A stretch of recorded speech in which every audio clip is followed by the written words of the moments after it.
Welcome to the POWERCAST with Charlie Johnson. I'm one of the world's leading fitness and transformation coaches. I'm going to be providing you with the tools to build your ultimate body and mind.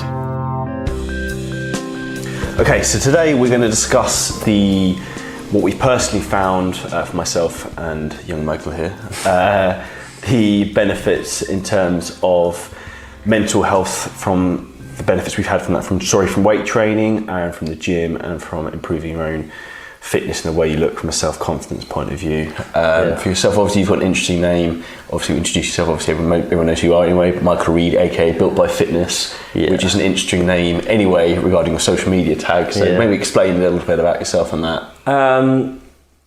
So my name's Michael, if you don't know me. My Instagram handle is Built by Fitness. I kind of came up with the concept of Built by Fitness when I was toying around with names for my actual business, my fitness business, and it kind of like fit where I came from, like not so much came from, but my background, and it kind of just it is what it is. Like I feel very much that I am and I have been kind of built by fitness, because fitness is the one thing that has been with me from probably the age of about 16, 17 when I first started getting into sport. And it's the only thing that's really stuck with me, or stuck by my side and helped me through everything. And it may sound cliche, and a lot of people might resonate with it, but fitness in itself is a kind of meditation, a way for me to kind of zone out the world, if anything, and just train. And we talk about it a lot. I mean, it's the one moment. If you imagine having a hard leg day session and you're not thinking about anything else at the time, other than you've got a heavy weight on your back, squatting down to the floor and trying to come back up again, and you're not really thinking about anything else. It's kind of like this euphoric moment, which is for me, it's just it's a time to get away and escape. Like I said, like for me, it's the one thing that's stuck by me. So I truly believe that without fitness, I wouldn't be where I am today. Well, 100% wouldn't be where I am today. So literally, we're in Spain. We are in Spain. It's funny because you think about these things and like how it develops and how it escalates. Fitness to me, back in the day when I first started training, I started training to try and better myself in a sport when I was playing quite a lot of football back in the day, and I literally just trained just to keep my cardiovascular levels up and just be a little bit fitter and maybe have a little bit more muscle mass. But how it's evolved from that into what it is now is very strange. What was going off on a slight tangent from that was quite interesting today. Obviously, we both spoke about how we both sort of idolised Neil Cranwell from when he was in the Active Channel. Yeah, very much. And then we were both training with him today and was just like hanging out in Marbella and Spain. And it's funny how things escalate, and then it becomes, you suddenly have these moments where you pinch yourself and like you're living your dreams, but it's taken a long time to get to that point.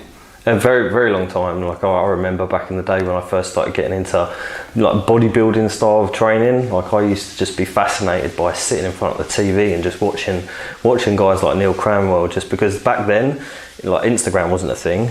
Social media didn't really exist. Facebook was kind of there, but it was more like Facebook was a tool just to go on and just talk to your friends and stuff. But so the main bits of information that you was to get, unless you was to search something on YouTube, and YouTube wasn't even that big back then, was like for me the Active Channel. And like I'd go on there and I'd watch people like Neil, and they'd be training, and there'd be aspects of training and aspects of like diet and nutrition and educational things as well. And like I got sucked into it completely and utterly.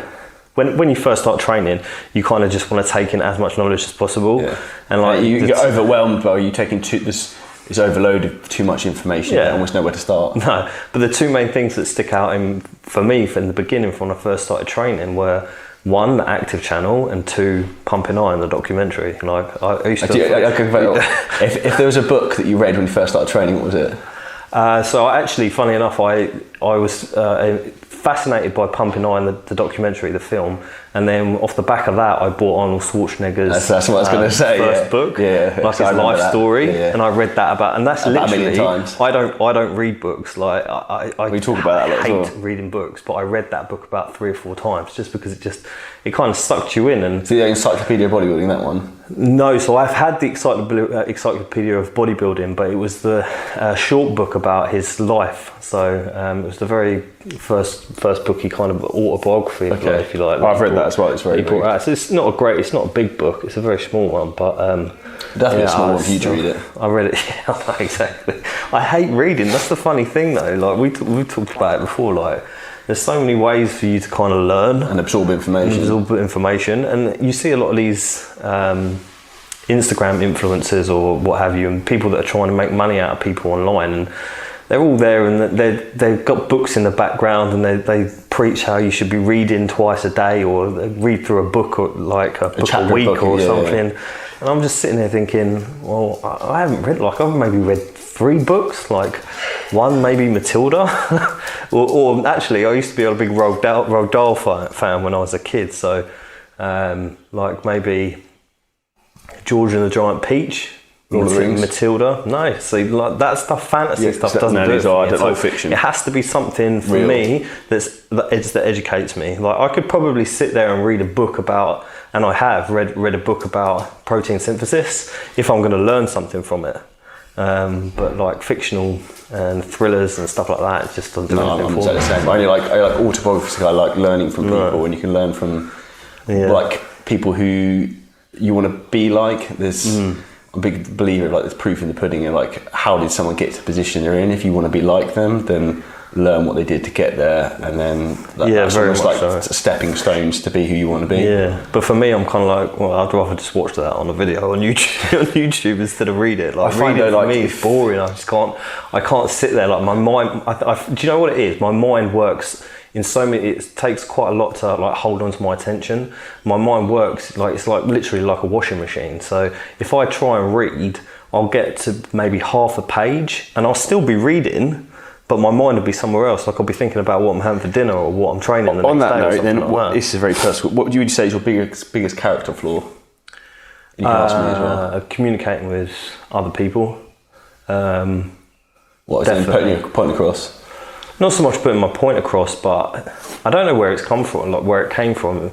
Like as a child, I was a very like outgoing person. I used to have a very like extrovert personality, so I was always the joker at school. I'd always muck around. But then for some reason, like something, and I can't even really pinpoint what it was, like something like shook my personality, and all of a sudden I became very secluded and very like standoffish and a little bit, well, very much unconfident. Like from a young age, I was bullied at school, so maybe it was a bit of that coming back in. Like just an unconfident personality, and always thinking to myself, oh, what are people thinking about me? Like if I say something or if I speak, are people going to take the piss? Like what are they thinking? So I'd rather not do it. I'd rather stand back. And that's the funny thing. I was exactly the same, and like that's like coming back to the point what we were talking about is how has training improved your life? Like for me, I probably come across as a very extrovert person, but I'm actually like an introvert. Like I like being on my own, and I like my own quiet space, and I don't really like being around like not people, but I don't like being around big groups. And like I always lacked confidence massively until I started weight training and I started to build a physique that I was like happy of, and it gave me confidence, and then I felt authoritative and confident in my own skin, if that made sense.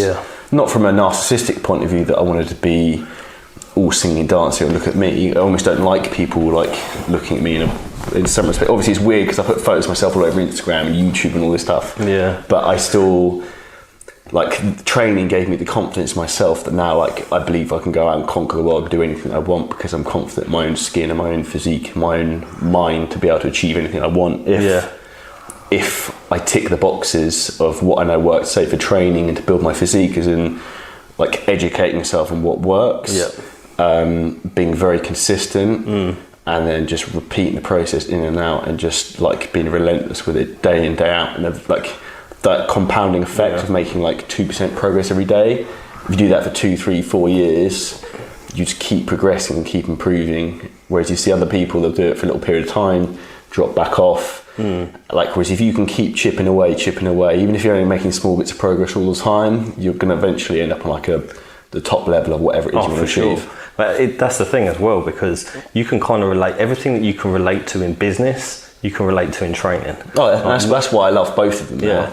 Nobody who ever made it in a business realm did it through luck or not working hard. Yeah. Like it just doesn't happen. You can be lucky, but you still got fucking. You got to take the opportunity. But you have to put in, and it doesn't really come down to business anyway. It comes down to anything in life. If you want to master anything in life, for me personally, you're going to have to separate and. You're better than everyone else. You got to work harder than everyone pretty else. much, but you're going to have to dedicate. I'd probably say best part of a decade at trying to master what it is that you're trying to achieve, and if that. Like there's obviously anomalies to that. Like if you're genetically at the top Gifted, end of the spectrum, then yes, you can. Which, in the greatest respect, I wouldn't say either of us are. No, but you could probably, sadly, you could probably get there like physically a lot quicker than some people. But if you're 90% or 99% of the population, you're not going to achieve anything unless you put in 110%. a fair amount of time, hard work, consistency and effort towards it. And a lot of people, well, we're both in the fitness game, we both coach obviously, so a lot of people that come to you expect you to get them results. They expect the magic answer. Yeah. When essentially there isn't a magic answer. The magic answer is you go and work very, very hard. Yeah. I'll set you up a perfect training program, but this is still not going to. You're not like revolutionising the wheel here. I can make this as efficient as possible to get you from A to B in as a safe, practical point of view as possible. But I can't like flip the switch in a day and make you undo 15 years of bad eating and training that you've been doing. That's the thing. All it comes down to with fitness is do something over and over again, master it, keep doing it, and keep doing it. And make sure it's sustainable. Because like even like we were talking to Neil today, like. I said to him, like, joking with him, like, like, you got 13 years, I got 13 years to catch you. And he was like, you'll like, easily beat me past that, just don't get injured. Like, he said, like, the worst thing you can do is overtrain, get injured, because then you end up taking like a year or two, we keep going backwards. So it's as I'm coming back to you, as I was saying, like, if you can keep making 2% progress all the time, and you're not going backwards at any point, then you will get to where you want to be, but you just got to keep sticking at it and keep gunning. And also you've got to find a passion for it, you've got to love it. If you've got to enjoy what you do. A lot of people, they will jump on the bandwagon and they'll start doing bodybuilding style training like straight off the bat, and then they'll not do it for a certain period of time because they don't feel like they're any good at it or they don't enjoy it. And it's kind of like, just take little steps, like find something that you like doing and just keep doing it. And even in regards to like training, like you have to find a passion for it. If you don't have a passion for it, then do something else. Yeah, do something else. Like if you want to get in shape, go play sports, find something you do, go hiking or something. Yeah. But if you don't do, you should never do anything in life because you feel like you have to do it. No, of course. And obviously it's all relevant as well because nowadays, because of social media and especially social pressures, Instagram, everyone's kind of looking up to these people, and you almost kind of. It's a judgment society, which is wrong. It is judgmental, but you're kind of comparing yourself to other people, and the realistic kind of level of what you can achieve is so skewed because of social media that people assume that you can achieve a certain physique or you can achieve a certain income by looking at these people and not doing what these people do. And it's just, it has its ups and downs. Obviously, social media is an incredible tool, an incredible thing to be around, and to be in an era of it is incredible, but in the same breath it's kind of a little bit scary. It's a detriment of society, and that's kind of obviously where a lot of people's mental health come into it, and you're comparing yourself to other people all the time. And even like, I notice I do it from like a physique perspective. I see like other people super shredded and I'm like, oh, fuck, like, I want a bit of that. Like, I should push and get a bit leaner. And I'm like, but why? Like, I'm not competing. I don't have an end goal of like, is it worth suffering? I feel like shit. And then for no real reason other than to put like the odd photo video on Instagram where I look jacked, where I'll impress a few people who I don't really actually even care about. And the same thing of like, going to go and buy a really flash car. Like, you're doing it to impress people you don't actually like give a shit about anyway. Exactly. So why are you doing it in the first place? Like, when you think about it logically, it makes no sense. Yeah, and we were talking about it the other day, saying about obviously materialistic things, and I don't feel like I'm that much of a materialistic person. Like, the only thing that I really will spend some money on is trainers. You got a problem? I do have a little bit of an issue with trainers. But other than that, like, I'll live a pretty much frugal life. Like, majority of my money just goes on food, training, Cameras. And yeah, obviously cameras, but that comes into like the business aspect of stuff as well. So, but no, it's a funny perspective that that's what I think. Even obviously we kind of telling, we're recording this from our bed, but like when we went out in the port the other day, you just see so many people who like, you can tell they're spending money they don't have, and they're trying to be something they're not, trying to impress people they don't care about. Yeah. And in a lot of respects, like that, like almost crushes my soul in terms of like what's wrong with society in a lot of respects. Because why does everyone have to prance around and like, I don't know, do you know what I mean? It just doesn't make... The thing is for me, it's investment in return. Like what you're investing all of this money, or your money, your time, your effort into impressing other people. Like, what are you getting back from it? You're not getting absolutely anything back from it. If you're going to spend time, money on anything, it should be surrounding yourself with people that you can learn from, and then you can take that skill set, make yourself a better person, and make yourself a better person. Like, and that's the whole point of life for me, is progression. I want to be better at absolutely everything, like physically, mentally. I've been in the fitness game now for probably the best part of a decade, and I'm still to this day going on seminars, learning from other people, and I feel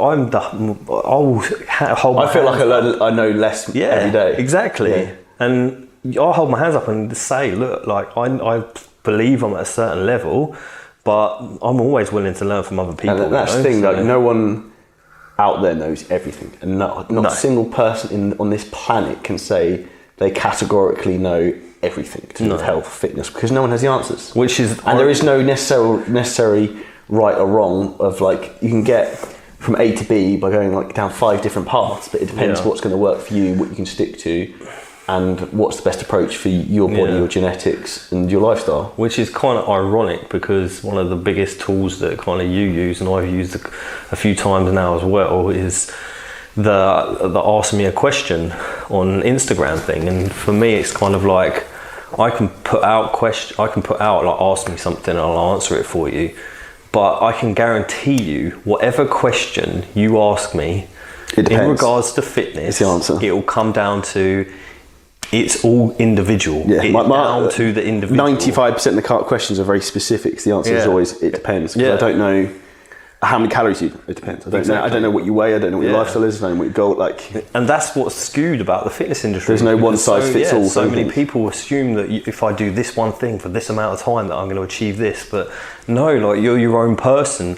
You're gonna react to certain things differently than other people. And like, in reality, it comes down to the fact, try everything, try loads of different things, and do it for a certain period of time. And if you see results from it, keep doing it until you don't see results. And the one thing I would say as well is, whatever you're going to try, be bulletproof, stick to that 100%. The worst thing I see is too many people who, they'll start something, but then they'll ask 15 different other people their opinion on a subject, and then they'll do a blend of everything, and then they'll get nowhere, and then they also don't know what works.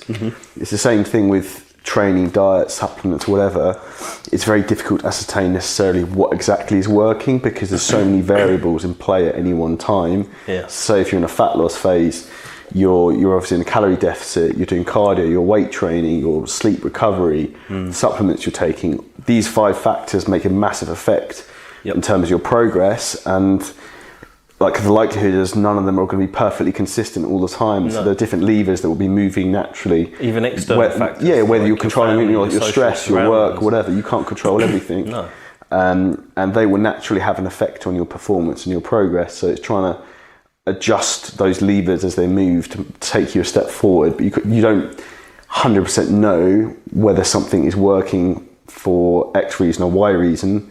It's an educated guess most of the time, from experience. I think as individuals, as people in the fitness industry, all that we really are is really fucking good guessers. Oh yeah, it's a presumption. It's a guessing game. Like, I have a funny debate. I had this one with my clients last weekend. I said to him, his weight was up, and I was like, I bet you by Monday you'll have dropped half a kilo, and then I want you to have a high carb day. And then he messaged me on Monday, he's like, oh, I've dropped half a kilo. I was like, there you go. Like, it's because if you work like you have with your clients, if you work with someone for a little while, you will know what will happen and patterns, and like, depending on their body type, what will work. And you can presume certain things will happen, providing they will execute the plan they're given correctly, if that makes sense. That's right, exactly.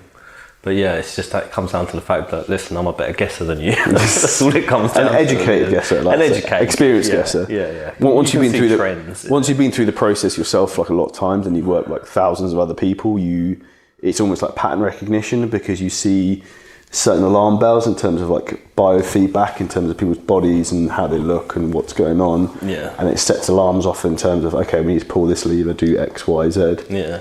But for the majority of people, external, like their external surroundings, their social surroundings play a massive role in like being able to push forward. Because let's say, for instance, and it comes down with time. Like everyone's been there. You take anyone, for example, that when they first start out training, they'll put an X amount into their training, X amount into their nutrition. And for me, it was always like, okay, 5 days a week, I'll try and be good. Then when it comes to the weekend, they do whatever they want. Yeah, my mate's going down the pub. Yeah, I'll go down the pub. But that's what I did probably from 18 to 25. Yeah, exactly. And then I trained the same amount then as I do now. Yeah. But like my progress in the last 3-4 years has been like tenfold, what was previous 7. But like the way that I explain it to a lot of people is, okay, so I'm going to progress through my fitness. And I hate calling it a fitness journey. I absolutely hate that word, because the word journey, it says that there's a destination, there isn't. And there is no destination. It sounds harsh. The goalposts always move. The destination is death when you die, because this is a lifelong thing. Exactly. So let's scrap that, but we'll use it for this example. So when you start off in your fitness journey, you get to a certain level. Like you might put in a little bit of effort with your training, a little bit of effort, maybe no effort at all with your nutrition, and then that'll get you to a certain point. And then when you're at that certain point, what's going to have to happen? Well, you're going to have to step it up another level. So you're going to have to try and improve your diet a little bit more, maybe train a little bit harder in the gym. If you're training by yourself, maybe find yourself a training partner and see if you can push yourself. And then once you've plateaued at that level, then guess what? You're going to have to take it up another notch. And it's just a level on level on level until you reach to a point where you've accumulated all of this knowledge and with your training, with your nutrition. And then it's at that point that you can kind of strip things back a little bit more to get to another level. The biggest thing I would say as well, once you get to a certain point, is like, it comes back to saying like, if there's someone you aspire to be like, try and be around them and try and learn from them. So like, for me, I know to like take my training up another level, I need to be around people who are going to push me, because the greatest will in the world, I have the ability to push myself pretty hard, but I know if I've got someone caning me, I'll get 20% more out of that session, which means I'll progress a hell of a lot faster, because I don't have the inherent ability to go all the way to complete death without someone on my back like pushing me. Do you know what I mean? Like, yeah, definitely. And there's very, very few people who are verging on psychotic who have that ability to push themselves to that level, in my opinion. In your regard, is there anything you think mentally helps you with those sets and those points where you need to push yourself? I don't know whether or not there's anything that helps me. I'm just kind of like, I've always pretty much just trained hard, and I guess that comes from like, I remember when I was a kid, and I was just, my mind works in such strange ways. Listen, I'll tell you this is what I was like as a kid, right? I used to like be fascinated with like and fancy girls that were in my year, but I was never like a confident kid. You didn't have the beard, swagger and tattoos back then? I used to get bullied a lot. I was very shy, very reserved. But I always used to think, why can't I just like get a girlfriend or something like that? Same. So, and I lacked confidence. But this is the mentality of what I was like. I used to go home after school, and I had a basketball ring in my back garden, and I used to play, and I was alright at playing basketball. Like I could shoot a decent shot. But I used to make myself challenges. I wouldn't let myself go into the house until I'd hit a certain amount of shots in a row. But to take it up a level with that, I used to subconsciously think in my mind, if I make 10 shots in a row, then I'm going to get this girl. I'm going to be able to go out with this girl. And it's just weird things like that. And I used to stay there, and I used to do the same shot over and over again until I got 10 in a row. And then when I got 10 in a row, I'd go in. And it's the same mentality of what I use with my training now, although it's not so much, oh, if I do 10 squats now, I'm going to get this girl. It's more so I'm just going to do it because I know I have the ability just to keep going and keep going. And I think that mindset is, some people have that mindset and some people don't. You can learn to become better at it, but I think for the majority of time that I've been training, I've pretty much I haven't always trained smart, but I've always trained relatively hard. And I think that comes across like, I don't know, we train all the time, so you must train with me for a reason. Yeah. I don't think I'm that much of a wimp. No.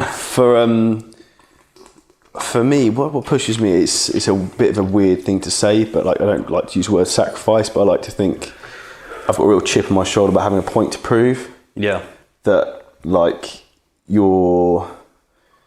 don't know, I just feel like I've got a point to prove all the time, if that makes sense. And like, I don't want to use the word sacrifice, but like you do sacrifice certain things to be able to go and train all the time. I don't go out with my family, my wife. I'm very selfish sometimes with my own approach to being successful with what I want to do. And I think that in those moments of where like I'm starting to tire, I'm thinking like, I can't be asked for this. Like think of the people you're not letting down, but like the people that you're giving up time to be with, to be at the gym, pushing yourself, that like you have to fucking make the most of these opportunities now. Like otherwise you're letting other people down, like letting your family down who you could be spending time with instead of training twice a day or whatever. So like make the most of every opportunity. And then also thinking that I'm 29 now, like I will train for the rest of my life, but like I'm coming into the peak of my like adult male life. Like you need to make the most of the opportunities now while you can, because life will very quickly change when you've got more kids, you've got whatever, like more going on. You might not be able to be quite as like tunnel visioned and focused. So make the most of every opportunity, because you never know when it might be your last opportunity. And like it comes back to the thing as well, like how, like you saying you're not materialistic, but how fortunate we are in terms of like that you can just go to the gym, you can walk, you can go for a walk in the morning, you can do these things. Like this is a choice to be able to do it, but it's a privilege as well. Whereas a lot of people, like you could wake up tomorrow and get hit by a bus and then you can't walk. Like how badly would you want to be able to go and train then? Do you know what I mean? It's perspective. You can always pull on different things, different emotions when you're training and try and push yourself on that little bit. Like obviously that's one avenue that you can go down. Aggression is another avenue. I think as guys in general, we have higher levels of testosterone, so our aggression is going to be higher, majority of guys anyway. So like utilize that. Like a lot of fighters utilize their ability to hatred almost. Hatred from people. Like just pull certain things and use it. Like if you have that bad negative energy, use that for the better. Like use it, put it into your training, make it sort of transform you and go hyper focused on what you're doing, executing every single movement. Like use that aggression, use that drive to be able to better yourself. Coming back to that point as well, I was talking about like proving a point. That reminded me of like the sort of point I was trying to put across, was that the people who used to take the piss at me when I first started training, first started social media, everyone who used to like laugh at me and make jokes, like prove a point now, that was just what, like things like that just fuel the fire to make me want to work harder, like improve my physique even more, be more successful, help more people transform their physiques, and just definitely. Like keep leveling up to almost just rub the salt in the wound of anyone who ever doubted me, if that makes sense. Not from an arrogant point of view, but just because like I would never have that approach with anyone else. And now being slightly older, I can see like the negativity that so many people have to like quash other people's dreams, and how that can almost stop people even starting their journey to go and live the life they want to lead, because they're too worried about what Joe down the gym's going to say because I'm going to go become a personal trainer or whatever it might be. I think it's inevitable that like especially in the beginning of when you first start training, people are always going to question it. I remember when I first started training and I was in the gym, and I used to train pretty much 7 days a week because I used to be addicted to it. And I remember guys in the same gym, they used to come up to me and they used to say, You're always in there. You're always in there, aren't you? You must have a problem. Like you must be addicted to it. And I didn't really say anything, but then I thought to myself, like, well, hold on a minute. Like every time I'm in here, you're in here too. So that must mean that you're in here the same time as well. Anyway. So, but that's a good thing. Like I want to be like if I have an addictive personality anyway. So if I'm going to have that addictive personality, like there's a lot. At least it'd be worse something things. productive, yeah. And like I've been there, like there's a lot worse things that I could be doing with my addictive personality than going to the gym and trying to better myself physically and mentally. So yeah, it's like a finger up to them people, but but it's the same people. They come to you now and they say to you, "Oh, can you help me? What is it you're doing?" And Yeah, the best thing I love is like people who doubt you, like, oh, how have you got in such good shape, or how have you done X, Y, Z? It's like, well, like back in the day when you were taking the piss out of me, and like laughing at me, that make me like used to like upset me. Exactly. Like you didn't give a shit then, so why? Like, do you know what I mean? It just it swings and roundabouts, and that's why you should always be positive and have an open mind to like helping people to do whatever they want to do, even if it's not necessarily something you agree or understand with. No, maybe you'll understand further down the line. That's the thing. You just got to kind of be like, well, listen, if you don't agree with it, that's cool. Not everyone. As long as you're not hurting or upsetting anyone. Exactly. Like it's not like I'm doing drugs. It's not like I'm going out beating people up on the weekend. You know, it's just like there's a lot worse things you could be doing. So from a mental aspect, what would you say, food-wise, you've seen people have challenges with?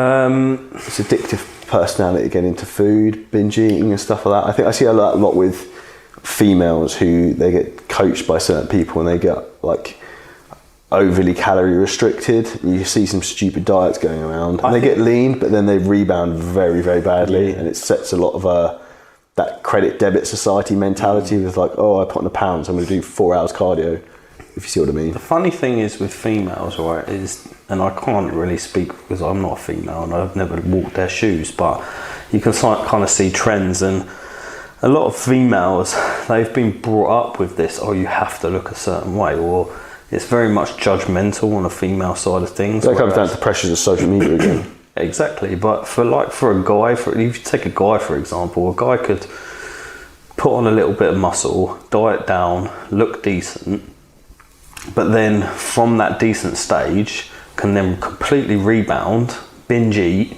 put on a load weight back on, but then he'll justify it by saying, oh, I'm bulking. Whereas from a female perspective, you don't really kind of get that leeway. No.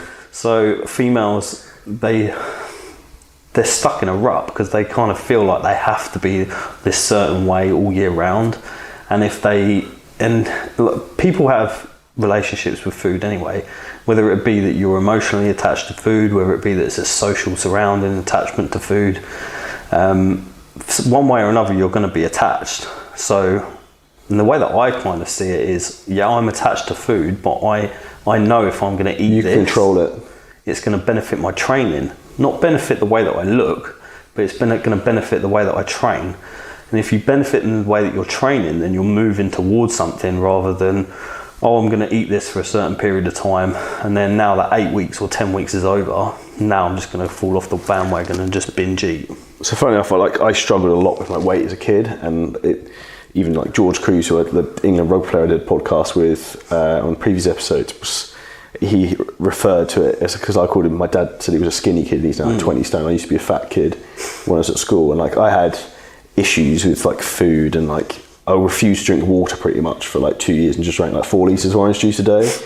My vitamin C intake was pretty good, but like I was in a bad way from a weight perspective. Yeah. And I think in some respects that chip on my shoulder has always given me a little bit of a warped sense of reality of never going back again, if that makes sense, which I think a lot of people get if they came from that sort of background. Yeah, well, it's the same with me, but on the other side of the spectrum. Being skinny. Yeah, I was super skinny when I was at school. Like I literally didn't eat. I used to take packed lunches to school and be embarrassed for eating packed lunches and not being with the cool kids and eating from the dinner from the canteen. So I used to not eat my lunch. Like I literally didn't used to eat at all. And my mum used to find like old plastic Tupperwares with my sandwiches and shit in it, where it's gone mouldy in my room because I just didn't used to eat. So I was like really to the point where you'd probably say anorexic skinny. So for me, it's always the other end of the spectrum. Like I'm always thinking, oh, well, I'm a skinny kid. I'm skinny. Yeah. And I don't think you ever really lose that. I think. No, you never do. That almost like it's like a black mark against your brain. I think for society. I think. Yeah, definitely. Like I even remember at one point as a kid, like over here, my parents talk about me being overweight and like need to sort it out. And I still remember that to like this day, like vividly. You know, you like it certain things like that will like, haunt you almost. Yeah, definitely haunt you. But I think that's kind of the way it is with a lot of people. A lot of people have emotional attachments to food, and they don't even realise they have an emotional attachment to it. The majority of people, like 90% of the population, they just see food as food. They just see understand food anything, as, oh, I feel hungry, I'm going to eat something. I'm going to eat until I don't feel hungry anymore, or I'm going to eat until I fucking overeat and feel full. Like, that is their happy literal medium. attachment to food, whereas they're not seeing that. And this is the kind of way that I put it, is majority of food that you put in your body is you're doing it from a subconscious point of view. You're walking into a supermarket and you're seeing things that have been placed there for a certain reason. It's labelled in colours and bright colours trying to lure you in. The people to make you to buy it.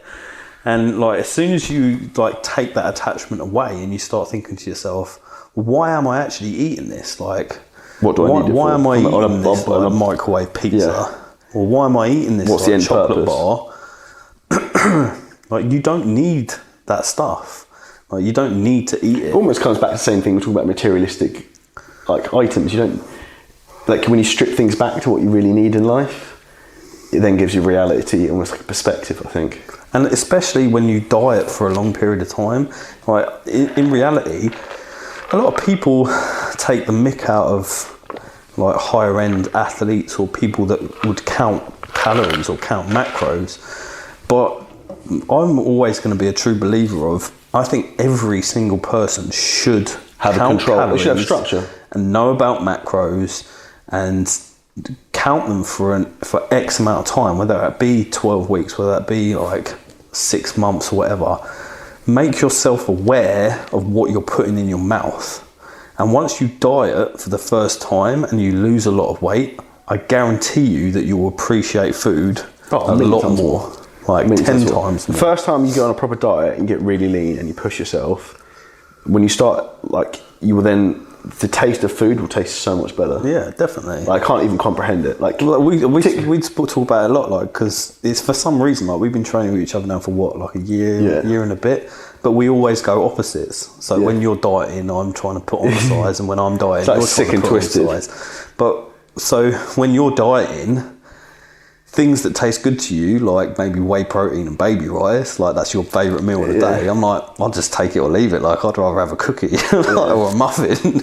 Whereas I wouldn't want that because it's gone too quickly. But if you're in that heavy deficit, everything tastes amazing. Taste amazing. I remember when I was in a heavy deficit, and like sugar-free jelly tastes like the best thing in the world. I'm like, mate, I tried 2 of those last week and it destroyed my stomach. Yeah, they're not great. Anything with them sort of artificial. See, the locust bean gums in them, or whatever it's made from. Xanthium gum, is it flared my... It's locust... It's from weird locust beans. I would not recommend it if you've got a sensitive stomach. No, very strange. But I used to actually really like the sugar-free jelly. I used to get a bit of yogurt with it. It's quite a good mix. No, so what I used to do is I used to get the sugar-free strawberry jelly, and then I used to get like a vanilla whey protein, mix it with Walden's Farm syrup, make it into like a paste, so it's not like fluidy, but like a paste, mix it into the jelly, and it was literally like jelly and vanilla ice cream. But that is a secret hack of the day. Well, it's not, because it's full of sugar, it's full of sweeteners. It's low in calories though. Yeah, really, like, it's literally nothing. It's probably terrible for your digestive tract, but just in moderation. Moderation. Everything in moderation, kids. So anything, it's like, it's the control of that addictive personality with everything. Yeah, definitely. But I think that's what kind of drives, what enables like kind of me to be able to drive dieting and staying in a certain... It's progress, as long as you've got an end goal in mind of what you're trying to achieve and what your vision is of where you want to go. And I think that's one of the best things that anyone can do, even particularly from a mental aspect, is document your journey of whatever you're doing, because like, you'll doubt yourself all the time. But if you look back where you were 3 months ago, like physically, financially, mentally, and then look at yourself where you are now, and then you suddenly get perspective of how far you've come. Yeah. Like, me keep saying this all the time, and like Wednesday or Tuesday we trained legs with Dorian Yates, and like, Jesus Christ, like, that's a pretty big deal. We went for lunch with him, and like, it gives perspective. You suddenly think like, it's very strange. It's a very, very strange concept to have. And sometimes, like, we've said it before, like you have to take a step back and kind of look at what the hell is going on, like to go and train. But you live in the day in the day. That's what the day to day you just don't understand sometimes. And I guess that's what comes down to like my side of like mental health and stuff. I'm very much in my own head. I very much don't see everything else for what it actually is. So taking a step back and actually realising like I'm training with a 6-time Mr. Olympia. I've just done that and now I'm going to go for lunch and we're going to talk about random stuff. We talked about a lot of weird stuff. Yeah, just weird stuff that will just stay with me forever. And like I came away from that and just kind of thought like my life now is so far from what it was like in a good way 6 years ago. I think it has good and it's bad. Like I fall along the category of a lot of people that get sucked in it. Say for instance, because maybe about 8 years ago, 6 to 8 years ago, I was doing a 9-to-5 job, absolutely hated it, living for the weekend, going out with the weekend with my mates, getting drunk, and then just doing the same thing. That's the reality of what 90% of people do. Exactly. And I always hated it. Like I always hated doing what I was doing, but for some reason I was just sucked back into it. And then when my friends used to message and be like, "Oh, we're going out tonight," you feel peer pressured into it. I didn't want to do it, but I'd just do it anyway, and then just go along with it and just keep doing it and keep doing it. And I always knew. I knew from a young age. I knew from probably about 14 or 15 that kind of life wasn't for me. And I was saying, but I didn't want to step out and be bold enough to go on my own and be like, "No, I'm not doing it." Same thing. Whereas now I don't give a shit. I'll go out and I'll go on stag do and stuff like that. I'm not drinking, I don't care. Yeah, like if I want to drink, I'll do it, but like ultimately it's my life. If I want to go out, get pissed, then I'll do it, but if not, I'm not that bothered. Same with like if someone tries to give me cake at a wedding, like if I want it, I have it. If I don't want it, I won't have it. It's my life, my decision, I'll do what I want. But I'll never kind of knock anyone for living that kind of humble life. Like a lot of people aspire to just have a very, very humble life. I'm going to get up, go to work, spend time with my family, have some friends, and that's your life. And some people love that. And I'm cool if that's what you aspire to do. Like, that's absolutely fine. But for me, I always wanted a little bit more. I always knew that I could achieve a little bit more. I always wanted a better lifestyle. And I always used to think to myself, like, what are these people like? When I used to go to work and I used to go out for my lunch break, and I used to see people out, be like, what are these people doing with their lives? Like, how are they like? How are they free? Not working? How are they not going to work? And like, I was getting up and going to work, and then just leaving work and going to the gym and going home, and it was just like this vicious circle. And then like one day I just decided just to say, fuck it, like I'm just gonna go for what I want.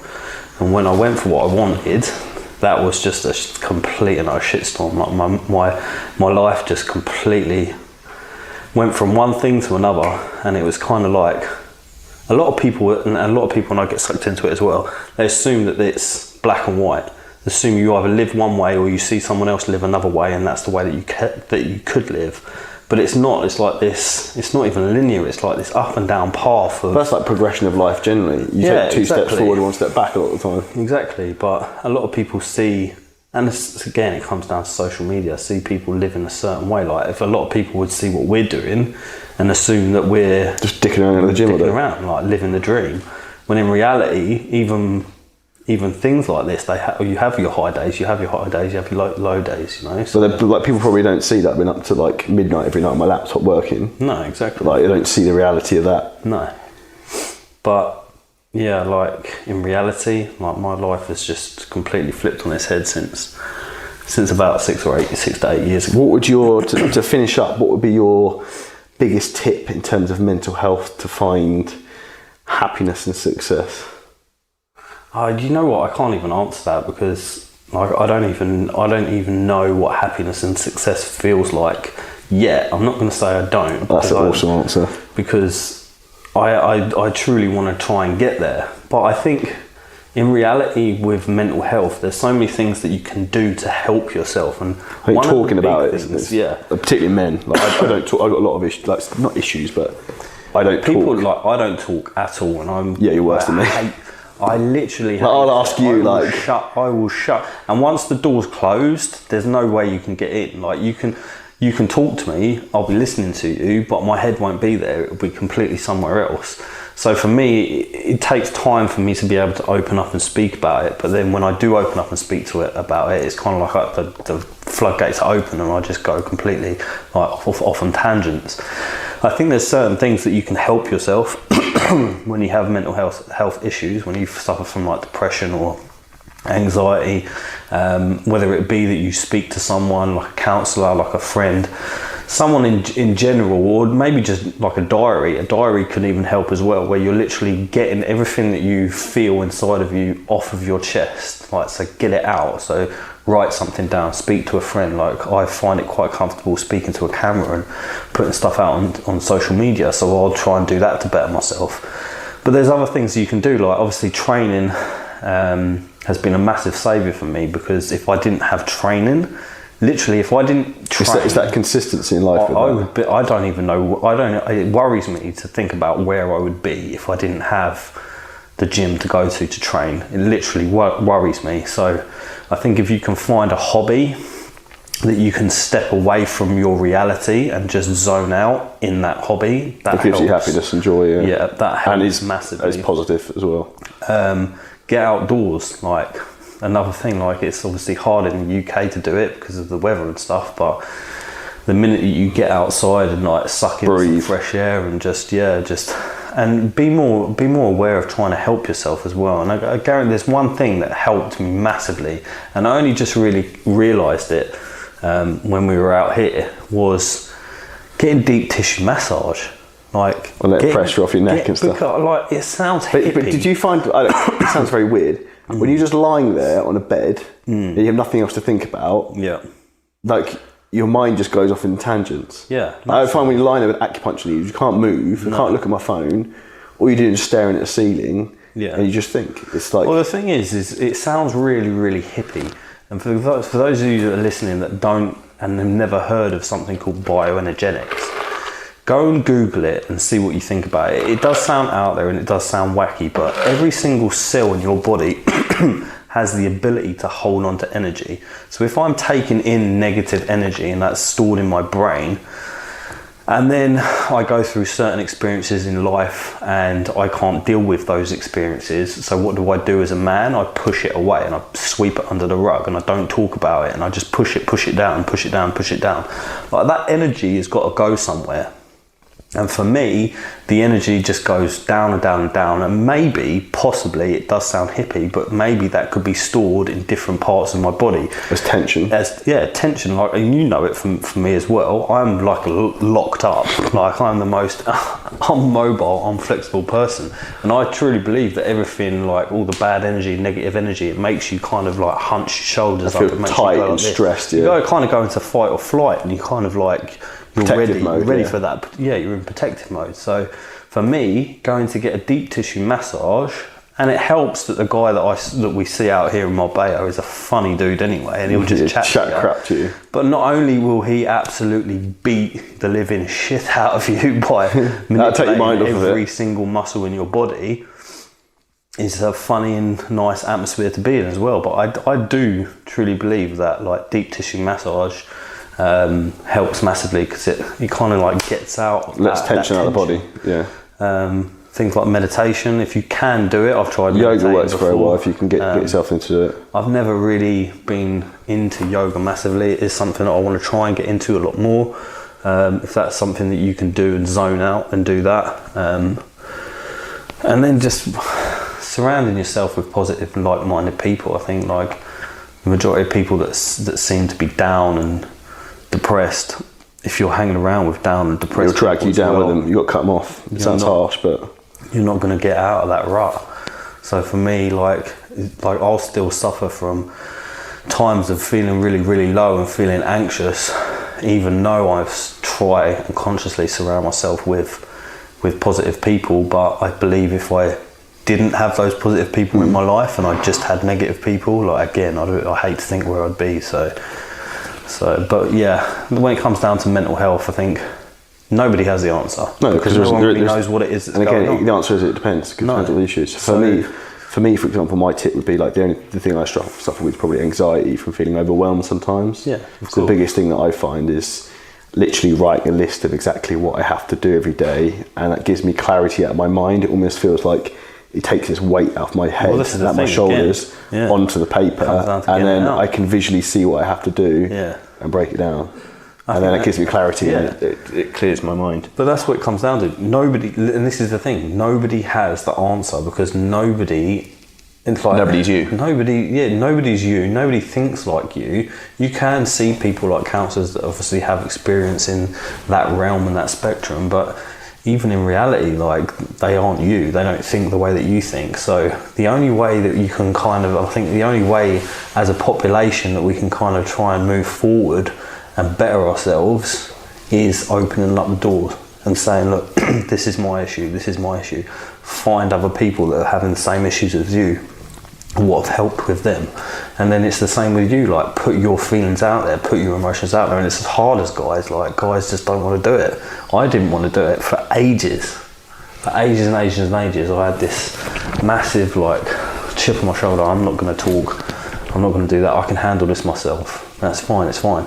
But you keep pushing it away, and trust me, it's going to come around and bite you in the arse. So you're better off getting it out. It's a tip of the day for both of us: write it down, find someone to talk to about it, and then go from there. And if you need any help, message either us. Yeah, for sure. So obviously, Built by Fitness on Instagram. You guys should know who I am by now, hopefully. So please like this episode, drop us both a message, let us know what you think. If you could screenshot this episode, add it to your story, tag us both, would be appreciated, and leave us a review. So peace out, and hope you enjoy. Thanks.